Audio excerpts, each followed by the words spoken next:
Australia's business channel. This is Media Week. Hello and welcome to a special edition of Media Week, coming from one of the MCN Homefront events, the subscription television advertising agency's chance to sell the 2013 program lineup to media buyers. Our co-host James Manning, editor and publisher of Media Week, is here. And to tell us more, we're joined now by MCN CEO Anthony Fitzgerald. Anthony, thanks so much for coming on the program. Hello, Bridie. Hi, James. Welcome to MCN House on such a glorious day, I might add. It is. And just tell us a little bit about these events, because usually they're called upfronts, but this time it's called a homefront. Yes, over the last couple of years, MCN has conducted our upfront presentations in a slightly different environment. We have previously taken the private dining room at Aria restaurant so that we could conduct a much more intimate and a more tailored presentation to the individual agencies. So this year we decided to take it up a notch or two or three and bring our agencies into a home environment to really allow us to showcase not just our programming content, but our technology roadmap. And we've really given the agencies the opportunity to experience a true Foxtel connected home across all of the devices in which you can consume Foxtel content. It's been a terrific program, and I think we've had a tremendous result from it. You mentioned the intimate experience. Is that how you differ from what we've seen in recent weeks when we've been covering what maybe Kurt Burnett or Peter Wilshire goes and tells buyers, that you want to really get them involved in the Foxtel experience? Well, yes, that's probably true. I wasn't fortunate enough to attend any of those events, but next year I'd really like Kurt and Pete Wilshire and James Warburton to invite me to those events. I think that would be terrific. But it is a very different experience with Foxtel, because you can consume Foxtel and our content now on any device, anywhere, anytime, particularly since the launch of Foxtel Go.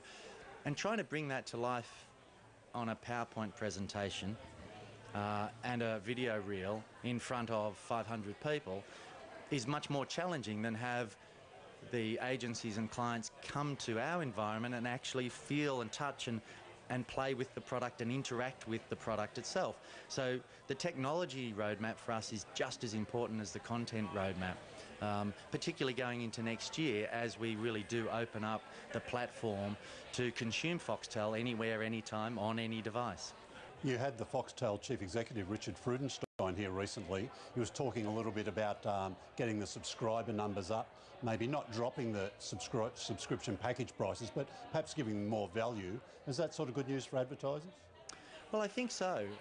The next big challenge for Foxtel is to ensure that our subscriber growth over the next couple of years really kicks back in. And for advertisers, what that means is it increases our reach. At the moment, we're in around 30% of homes, about 35% of people.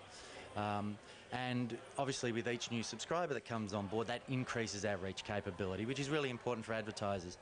The advertisers really understand today more than ever the importance of the Foxtel consumer, the Foxtel subscriber, and the fact that they live in bigger households, they earn more, and they consume more of everything that money can buy. They have a higher disposable income.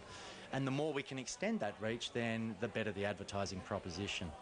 Just tell us a bit more about some of the innovations too, and also this idea of running less ads on some of the channels. Well, the important point to make here is that we've been running, on average, between 5 and 7 minutes of ads per hour for as long as I've been at MCN. So we've always been putting to air significantly less commercial content than the free-to-air networks. In the past, though, a big proportion of the difference between our content and the free-to-air networks' commercial content has been made up with promos. So the whole idea here is to reduce the number of promos and reduce the amount of interruption to the viewing experience. So we'll be running less breaks. So instead of 5 breaks per hour, we'll be down to 4 breaks per hour, and significantly less commercial content in there, about 10.5 to 11 minutes per hour. So that will deliver, we believe, a much better entertainment experience. And our goal for next year is to pass on the equity that Foxtel is building up with its subscribers onto the advertisers. So we're very confident that by delivering a better entertainment experience with less interruption, that will translate into a better advertising experience. You haven't been using the upfronts like the free-to-airs do, perhaps, of unveiling a lot of new content for next year. Is that because advertisers sort of know that you'll be sort of rolling out new programs all the time? Yeah, when you consider that across our platform, just looking at MCN's stable of channels, that we have 53 channels, there is an enormous amount of content. Our investment in local productions is getting bigger and bigger every year. We could literally spend an afternoon talking about all the wonderful content that's coming across the Foxtel platform next year, and certainly just within the MCN stable. And I think the real key to that is that we tend to make announcements as they happen and they unfold throughout the year, because we don't look to create just an environment where we've got this massive content, which, with due respect, as we know, a lot of it on the free-to-air platforms doesn't ever make the cut and it never gets to air, whereas we announce our program developments as they happen. You will see a lot more from us on the other side of Christmas around content from our individual channels and from certainly Brian Walsh from the Foxtel networks. We all know what we've got coming up in sport, so we don't spend as much time on it because it would take an entire afternoon to do so. I did want to ask you, how tough has the ad year been and selling ads this year, and what's your outlook for 2013? Yeah, good question again. It's been one of the toughest years that we've experienced in a long time, and you know, we don't need to talk too much about what's happening globally and the challenges that the global economy is facing, and even locally here in Australia. But it has been one of the toughest years we've experienced. I guess the real challenge that we've all faced is that there's been 2 tough years in 4. So we had a tough year a couple of years ago. We saw the market rebound very strongly, and then we had a slightly weaker year, and now we're having another tough year. So it's kind of been a bit of a roller coaster ride, and I think that's probably been one of the most challenging things. You know, I've been in television for too long, nearly 30 years, and we've all seen good times and bad, and we've seen downturns in the advertising market, and it is cyclical. It will bounce back without question, and even what the total television market today is experiencing is cyclical, and we will see it rebound. But I just think that, you know, it's going to continue to be a bit challenging until the challenges that the world is facing are sorted out. Beachside Living must agree with you, because you're looking pretty good today. Now, Tal, just wind us up maybe with some information about the MCN, the multi-view panel that's getting sort of supercharged. Yes. We launched multi-view nearly 3 years ago with a 10,000 home panel, and as you would probably know, the TAM Panel has about 1,100 homes that are subscription television homes in its broader television panel. We launched a panel with 10,000 homes, and because it's a panel that is linked directly to the Foxtel set-top box, and we conduct a major survey of those panel members, we have much richer and deeper information than anybody else in the market about our subscribers, what they're watching and what they're consuming. So that's a fantastic start point. The next step for us is IP. With an IP return path, that gives us the opportunity to take that 10,000 home to scale very, very quickly. And next year we're going to press the button on that. We're in testing at the moment. We're downloading code into test boxes to switch on the IP back channel. And by middle of next year, we think we're going to be in terrific shape to really ramp up that 10,000 home panel, so that by the end of the year we're targeting somewhere north of 100,000 homes as part of that panel. And that gives us real scale. It gives us a much greater depth of information of what our subscribers are doing, how they're consuming their television content in these sort of fabulous connected homes. It also gives us the opportunity to match other databases with that subscription panel because it's so large. So it gives us real scalability to do things that no one else in this market is going to be able to match.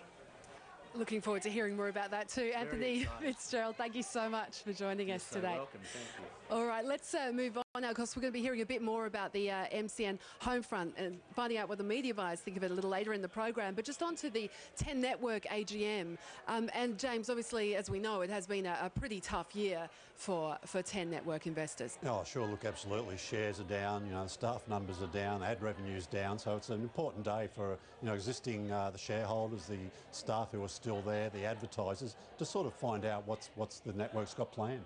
Yeah, absolutely. And here's the details of that 10 Network AGM. I'm outside the TAM AGM in the Sydney CBD, where the board has been facing many questions around the company's share price performance, the loss of market share to competitors, and of course that dilutive capital raising announced just before the company's AGM this morning. Now, Gina Reinhart did arrive a little late in a black Audi and got followed by many cameramen and photographers on her way into the AGM. And James Manning has been a very busy man inside the AGM today. James, can I ask you about the new strategy and how will it work, or will it work? Well, it's just a sort of they're reinforcing the strategy they told advertisers at their upfronts earlier this year. It's going back to basics. They're proven performers. They'll be returning to them. There'll be more MasterChef, more of The Biggest Loser, more sort of quality Australian drama. So it's just, and it's been a Lachlan Murdoch has just been taking pains and been very careful to explain to everybody. There's been a lot of angry small shareholders in there peppering him with questions, but he just walked them through it all. He kept repeating the way ahead, and he talked about, and a big emphasis too on the where the capital raising will go to paying down debt. He had a little aside at the Nine Network. He said, look, some people have been talking about being debt-free and they're not, but 10 will actually be pretty close to debt-free when they use this capital raising fund to clear some debt. But that capital raising, the second in 6 months, not a good look for James Warburton.